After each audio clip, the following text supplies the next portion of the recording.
جايه لكم بفيديو جديد من فيديوهات الصابون اللي بتحبوها، وينفع تاخديه كمشروع ليكي من البيت وما تشيليش هم اسعار المنظفات ولا صعوبة صناعتها، علشان مع ام عبد الله في البيت. ام عبد الله اتهوم هتعملي كل المنظفات بسهولة. وصابون النهاردة هو الصابون التجاري او الصابون السائل بتاع الشركات المعروفة زي بريل وفيري وغيرهم كتير، بطريقة سهلة وبسيطة وكمية كبيرة جدا. وفي اخر الفيديو هحسبلك التكلفة كاملة، وكمان هقولك على المشاكل اللي ممكن تواجهك وانت بتعمليه، وازاي تحلي اي مشكلة منها.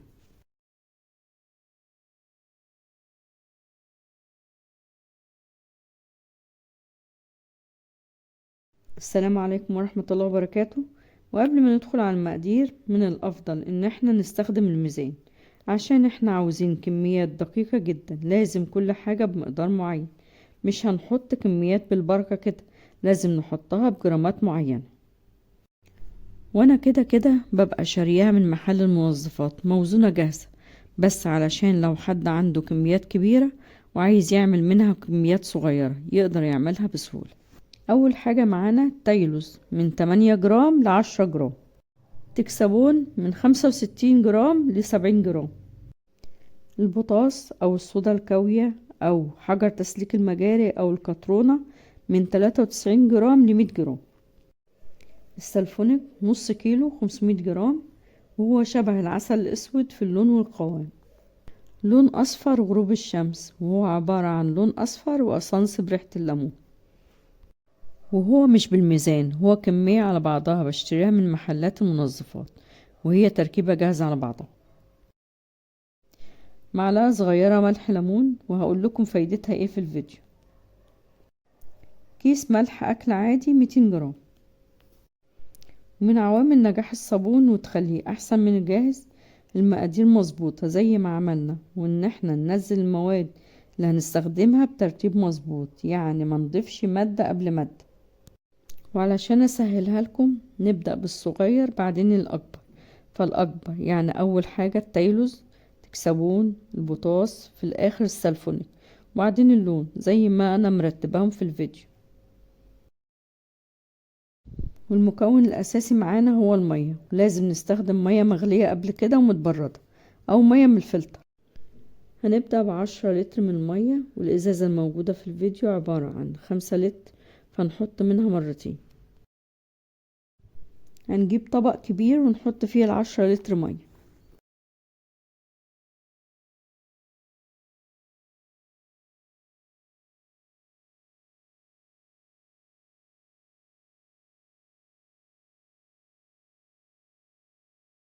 بنحط عليهم التايلز وبنقلبه كويس في المية لمدة 5 دقايق عشان يدوب كويس.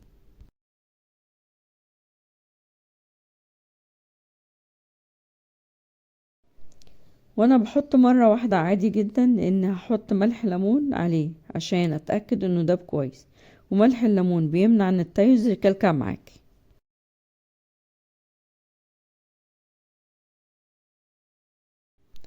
وفايدة التايلوز بيزود اللزوجة للصابون، وبيتقل قوام الصابون، وبيحافظ على ان الرغوة تفضل فترة طويلة.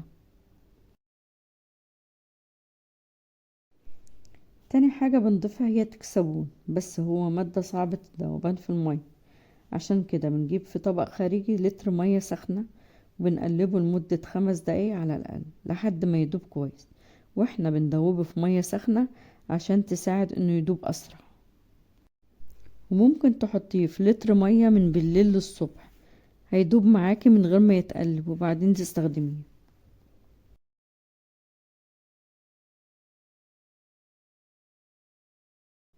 وفايدة التكسبون في عمل الصابون انه هو منشط ومعزز للرغوة. بعد ما بنضيفه للمية بنقلبه في المية لمدة 5 دقايق على الأقل. وانتي أول ما بتنزليه على المية بيبدأ يعمل رغوة على طول زي ما انتوا شايفين في الفيديو.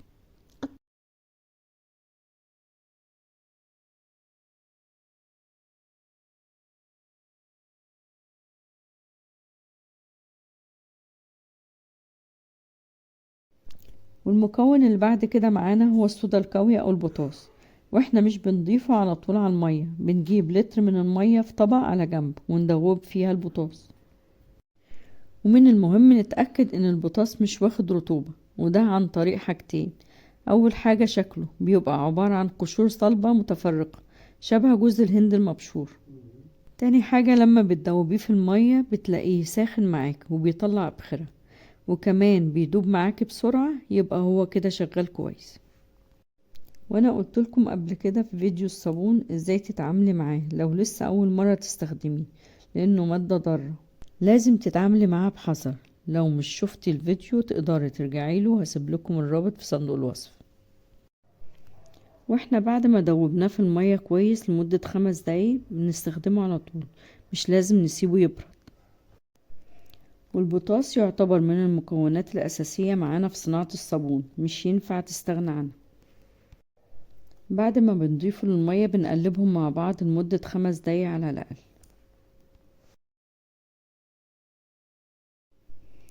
المكون اللي بعد كده اللي هنضيفه هو السلفونيك، واحنا مش بننزل بالكمية كلها مرة واحدة. احنا بنفتح فتحة صغيرة في الكيس وننزل منه خيط رفيع في المية مع التقليب المستمر لمدة 10 دقايق على الأقل. وزي ما انتوا شايفين انا نقلت كمية الصابون في طبق اكبر علشان اقدر اتحكم فيه براحتي. والسلفونيك هنا بيعزز الرغوة وبيتقل من قوام الصابون. من العوامل المهمة اللي بتنجح الصابون معانا ان احنا بنتقلب كويس بعد كل مكون بنحطه لمدة 5 دقايق على الأقل، عشان نطلع في الاخر بنتيجة كويسة. بعد ما قلبنا المكونات كويس مع بعض بنحط لترين مية ونسيب لتر مية على جنب. كده يبقى معايا في الطبق اللي قدامكم في الفيديو 14 لتر مية. ولو اول مرة تشوفوا قناتي وعجبكم الفيديو ما تنسوش تعملوا متابعة وتقولولي بتتابعوني منين. واهلا بيكي في قناة المتواضعة، وما تنسوش اللايك والشير مع غيركم عشان الكل يستفيد، وتفعيل جرس الاشعارات عشان يوصل لكم كل جديد بينزل على القناة. ونرجع للفيديو بتاعنا. والمكون اللي بعد كده اللي هنضيفه هو اللون الاصفر، لون غروب الشمس، واسانس ريحة الليمون. بنضيفه على الصابون وبنقلب لمدة 5 دقايق.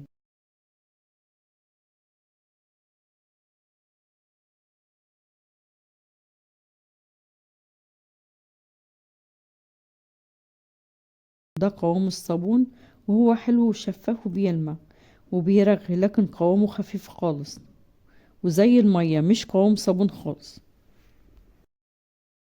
نجيب لتر المية اللي سبناه على جنب وندوب فيه كيس الملح.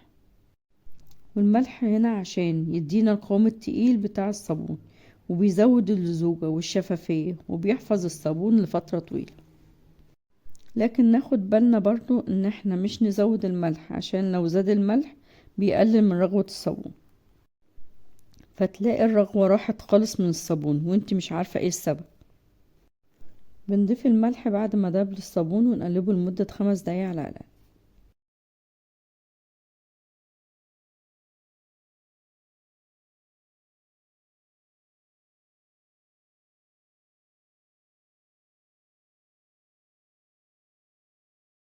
ده قوام الصابون بعد ما ضفناله الملح، تقل عن الأول بكتير ومحافظ على رغوته زي ما هو وشفاف ولامع. هنسيبه من 2 ل4 ساعات أو لتاني يوم، وهتلاقي قوامه تقل عن كده كمان.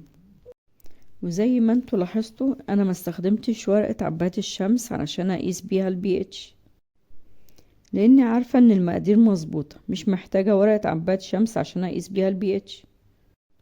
وانتوا ممكن تكونوا شفتوا دفتر ورق عباد الشمس في فيديوهات تانية لعمل الصابون، فلو حابين تتأكدوا من درجة البي اتش بتاعة الصابون تقدروا تجيبوا دفتر من اي شركة مستلزمات طبية او ورقة من محل بيع المنظفات. عشان تاخدي نتيجة كويسة وصابون ناجح معاكي من اول مرة لازم تلتزمي بالمقادير المظبوطة زي ما عملتها معاكم في الفيديو.